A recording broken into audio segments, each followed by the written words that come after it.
Bonjour. Alors vous Bonjour. travaillez pour l'Ozonante qui utilise la technique de la conduite osseuse. Alors pour commencer, est-ce que vous pouvez nous expliquer de quoi il s'agit? Alors oui, tout à fait. Donc, je suis Fabien Roland, cofondateur de l'Ozonante.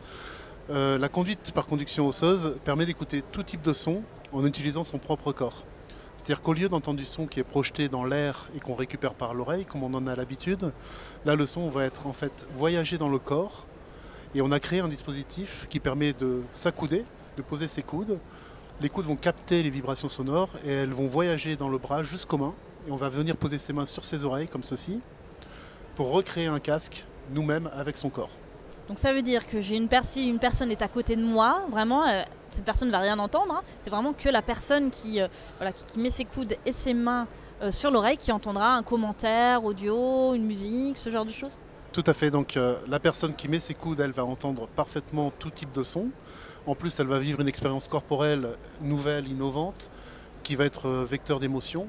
Et les personnes autour ne vont rien entendre. Donc ça génère pas de conflit sonore et ça permet aux sites touristiques et aux sites culturels de gérer justement toute la partie sonore sans forcément créer de conflits avec d'autres médiations sonores qui pourraient exister par ailleurs. Et si on rentre un peu plus dans les détails, concrètement, comment ça marche, c'est-à-dire, ce sont des vibrations donc envoyées. Est-ce que vous pouvez nous en dire plus? Oui, tout à fait. Alors en fait, c'est quelque chose de naturel, la conduction osseuse, puisque c'est la façon dont on entend sa propre voix quand on parle. On l'entend à la fois par l'aérien, mais aussi par la conduction osseuse. C'est comme ça que aussi le fœtus entend la voix de sa maman. C'est pour ça que les bébés connaissent la voix de leur maman. Donc c'est quelque chose de totalement naturel. Et pourquoi ça marche? C'est parce que le son est conduit dans l'air, comme on le sait, mais il est aussi très bien conduit dans les solides. Et les os du corps étant solides, c'est une caractéristique physique qui permet de faire fonctionner l'appareil de l'Ozonante. Quels sont les lieux culturels ou touristiques avec lesquels vous travaillez aujourd'hui? Alors principalement, on a commencé à travailler avec des musées. Donc on a eu par exemple le musée Carnavalet, la Cité des Sciences.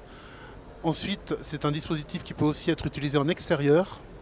Donc on a travaillé avec le Parc zoologique de Paris, avec le Géoparc du Chablais en Haute-Savoie et avec certains châteaux.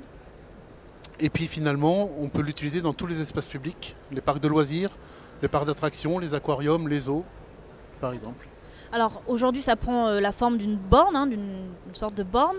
Est-ce que demain, on peut imaginer une autre forme, justement?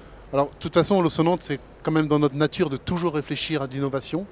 Donc forcément, de façon continue, on fait deux choses. Déjà, continuer d'améliorer cette borne pour pouvoir répondre à tous les besoins, à toutes les contraintes.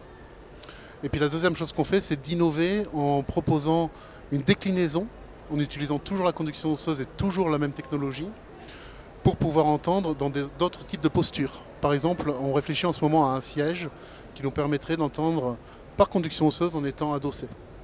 D'accord, donc on imagine par exemple la tête posée sur un support qui Oui. enverrait donc ces vibrations et qui permettrait Ouais, c'est ça. C'est l'arrière du crâne qui cette fois ferait effet contact et qui enverrait par les os du crâne directement à l'oreille interne. Merci beaucoup. Je vous remercie.